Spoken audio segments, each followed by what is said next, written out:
Who am I? Why am I here? Where am I going?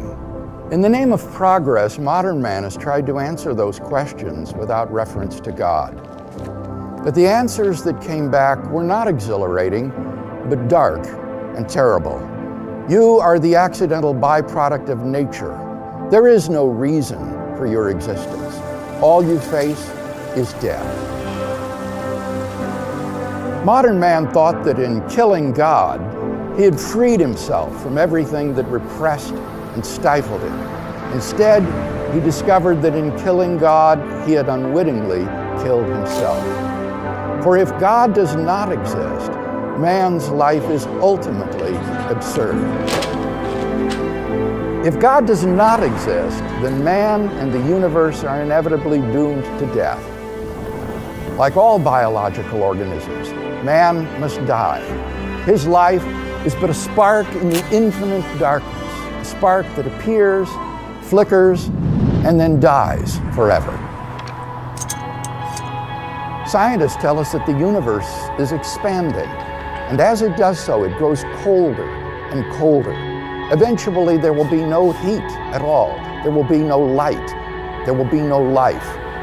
This is not science fiction. If God does not exist, then we are inevitably doomed to extinction.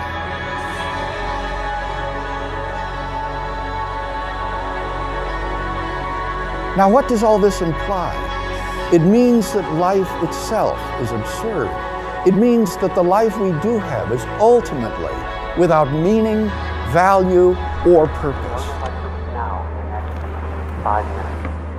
If each individual person passes out of existence when he dies, what ultimate significance can be assigned to his life? His life might be important relative to certain other events, but if all of the events are ultimately meaningless, what can be the ultimate significance of influencing any of them?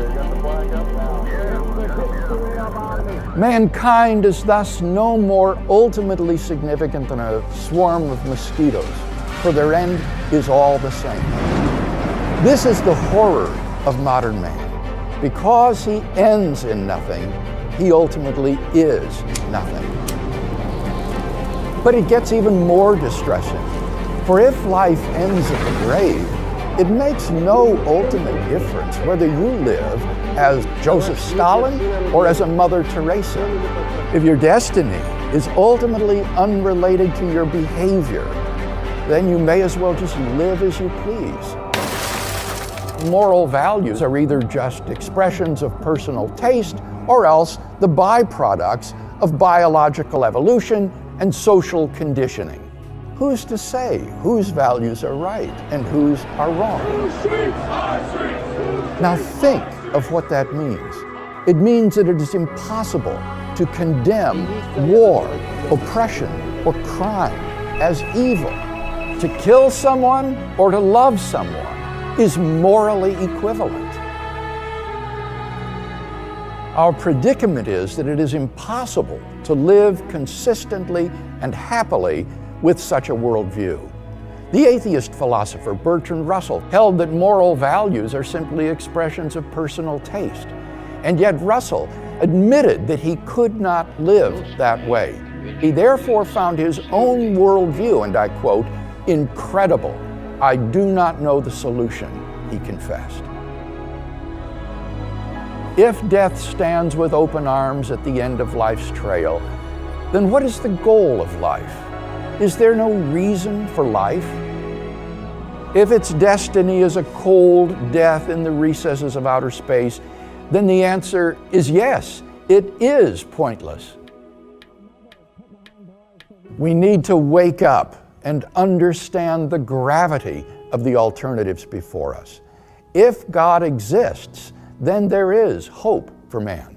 But if God does not exist, then all we are left with is despair. Faced with an atheistic worldview, the philosopher Jean-Paul Sartre realized that life is absurd. In his play, No Exit, he tragically portrayed the life of man as hell. The final words of the play might serve as an atheistic mantra. Well, let's get on with it.